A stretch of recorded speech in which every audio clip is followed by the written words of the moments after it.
Welcome गर्न चाहन्छु। आज चाहिँ म हेरिटेज होटेलमा आएको छु। यो सानेपामा रहेको छ। यो सुन्दर होटेल रहेछ। ठुलो चाहिँ यो ग्राउन्ड छ, पार्किङ छ। यो होटेलको मेन चाहिँ यो रहेछ, हेरिटेज लेखेको। यहाँ चाहिँ तपाईँको धेरै मानिसहरू चाहिँ अट्ने, प्रोग्राम गर्ने। अनि यहाँ यो मेन हल भइहाल्यो। त्यसपछि यहाँ पार्किङ सार्किङ गर्नको लागि, कार पार्किङको लागि सुन्दर दृश्यहरू चाहिँ यहाँ हामीले चाहिँ देख्न पाउने रहेछौँ। तपाईँले देखेको अहिलेको यो चाहिँ पार्किङ एरियादेखि लिएर यो लाइटहरू पनि एकदमै राम्रो बनाएको रहेछ। हेरौँ लाग्ने देखिन्छ भने चाहिँ यहाँ चाहिँ पानी पनि सरर आउने चाहिँ मजाले बगेको पानी भनेपछि यो हल मेन भइहाल्यो। यहाँ चाहिँ उ गर्ने सुन्दर होटेल। यहाँ धेरै कार्यक्रम पनि भएको छ। हेर्नुहोस् त,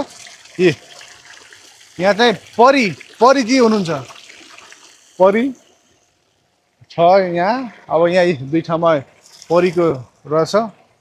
अनि मेन यो चाहिँ प्रवेश गर्ने चाहिँ हल हो। यो यहाँ चाहिँ धेरै मानिसहरू चाहिँ अट्न सक्छन् हैन। यो मान्छे पुरै यहाँ चाहिँ हलमा प्रवेश छ। यहाँ चाहिँ डिनर हल यहाँ छ।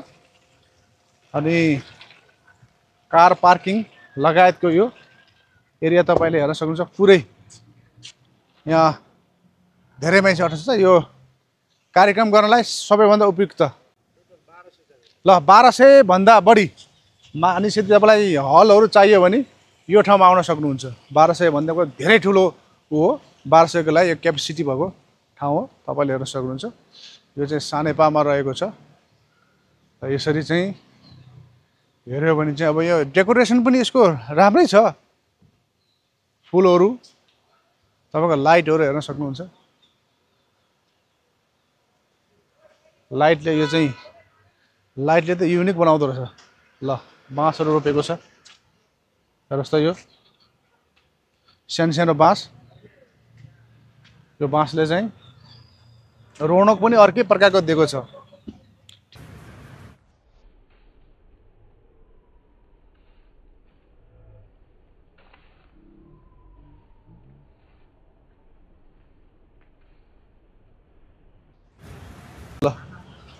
ल हेर्न सक्नुहुन्छ। पुरै यो बाँस पनि चाहिँ गमलामा रोपेर गजब प्रकारको गेट। यो मेन गेट हो। यहाँबाट आएपछि 1200 जनाको क्यापेसिटी भएको हल। यो चाहिँ चान्चु नै होइन। 1200 कार्यक्रम गर्नलाई मान्छेलाई साह्रै मुस्किल छ हैन। खुवाउन पनि गाह्रो छ, त्यसलाई व्यवस्थापन पनि गाह्रो छ। र हल पनि 1200 अट्ने प्राय हल चाहिँ पाइन्न है हैन। त्यो अब यहाँ चाहिँ त्यो हल छ। नभए काठमाडौँमा, ललितपुरमा चाहिँ हैन, काठमाडौँमा चाहिँ अब अरू हल छन् 1000 अट्ने त्यो कार्यक्रम गर्ने हल छ। तर खानाको लागि त्यति राम्रो व्यवस्थित हुँदैन। तर यहाँ चाहिँ हल पनि भयो, खानाको लागि व्यवस्थित पनि भयो, पार्किङ पनि राम्रै छ। अनि यहाँ चाहिँ पहिला एउटा पुरानो स्कुल थियो, त्यो स्कुल सरेर गएछ। अहिले हेर्नुहोस् त, यो बाँस पनि हेर्नुहोस् त, युनिक प्रकारको बाँस हामीले देख्न सक्छौँ। एकदमै यहाँ सुन्दर। यो चाहिँ के रहेछ? यो पनि चाहिँ यो त के रहेछ? यो के को रुख रहेछ? तर गमलामै रोपेछ है साथी हो। यो चाहिँ एउटा यसको युनिकनेस के भन्दाखेरि गमलामा रोप्ने। गमलामा रोपेपछि त यो सानो हुने रहेछ। यसले चाहिँ लुक्स चाहिँ तपाईँले बबाले पाउनु हुँदो रहेछ हैन। यो फोटो खिच्ने मान्छेहरूलाई, किन फोटो भिडियो भनेको चाहिँ यो याद राख्नु कि लाइट धेरै हुनु हुँदैन।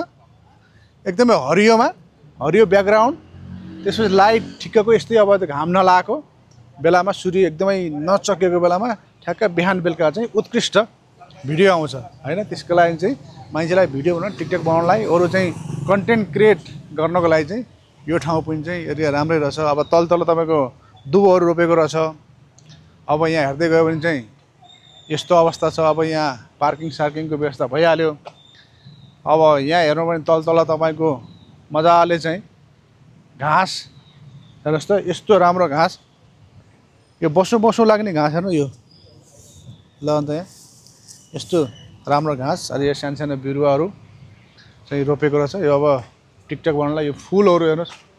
यो चाहिँ यो फुल हेर्नुहोस्, हेर्नुहोस् त कति दामी प्रकारको फुल। आहा, यसको बासना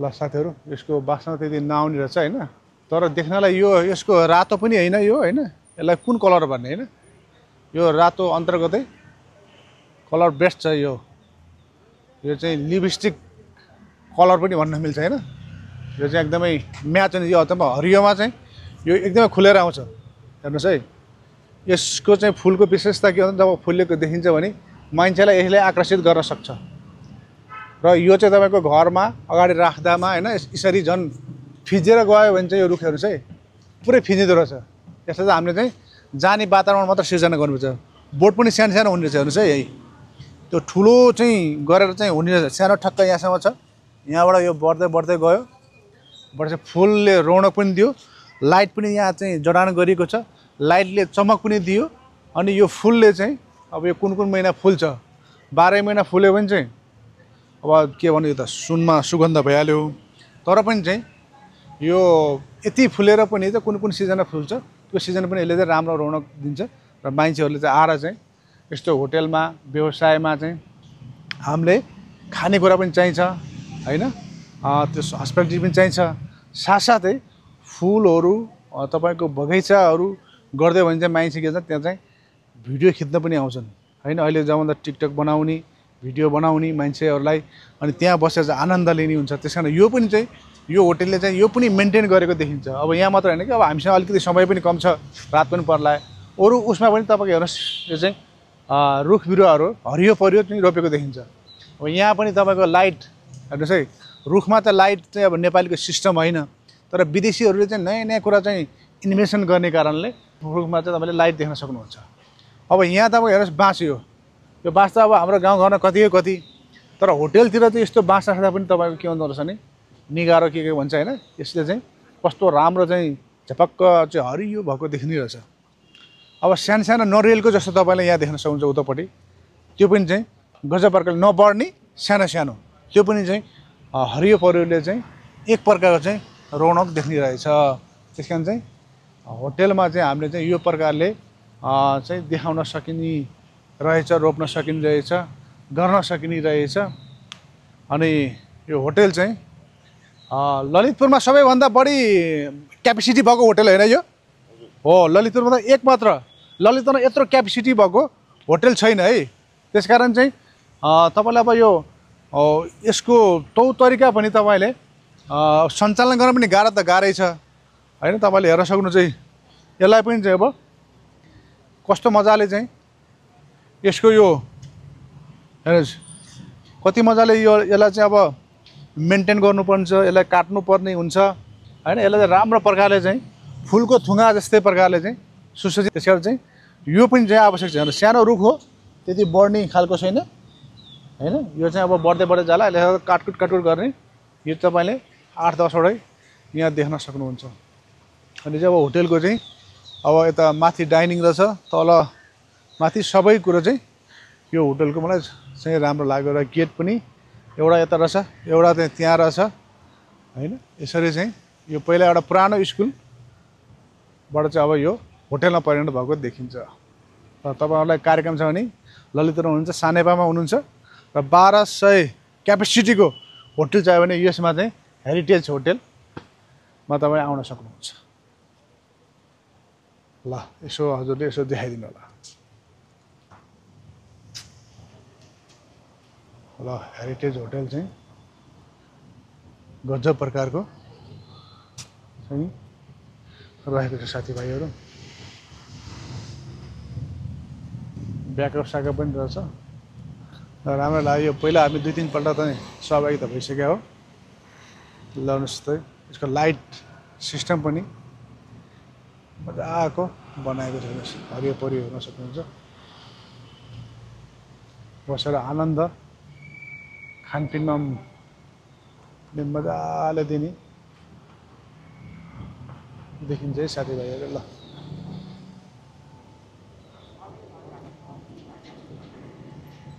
यहाँबाट प्लेन उडेको पनि देखिन्छ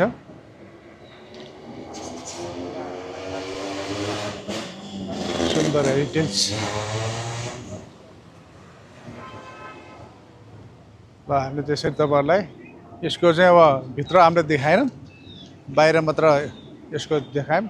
यहाँबाट हेर्दा पनि कस्तो गजब प्रकारले सनन्न देखिन्छ होटलको। अब यो ठुलो संरचना त छैन यसमा, ठिकठिकको संरचना हो, त्यो संरचना पनि मजाले गरिएको देखिएको छ। र यहाँ धेरै कार्यक्रम म पनि सहभागी भइसकेको छु। यहाँ हजारौँ मानिसहरूको बिचमा कार्यक्रम पनि भइसकेको छ। अनि कन्फरेन्स गर्नलाई, ठुल्ठुला कार्यक्रम गर्नलाई यो प्लेस सबभन्दा बेस्ट छ है ललितपुरको। फेरि मुटुमा छ सानेपा भनेको यो रिङ रोडबाट यो सबैलाई चाहिँ यो पाएक पर्ने ठाउँ हैन। यस्तो अवस्था देखिन्छ भनेपछि यो लोकेसनदेखि लिएर सबै कुरामा चाहिँ पर्फेक्ट हामीले पायौँ। यस्तो छ अवस्था।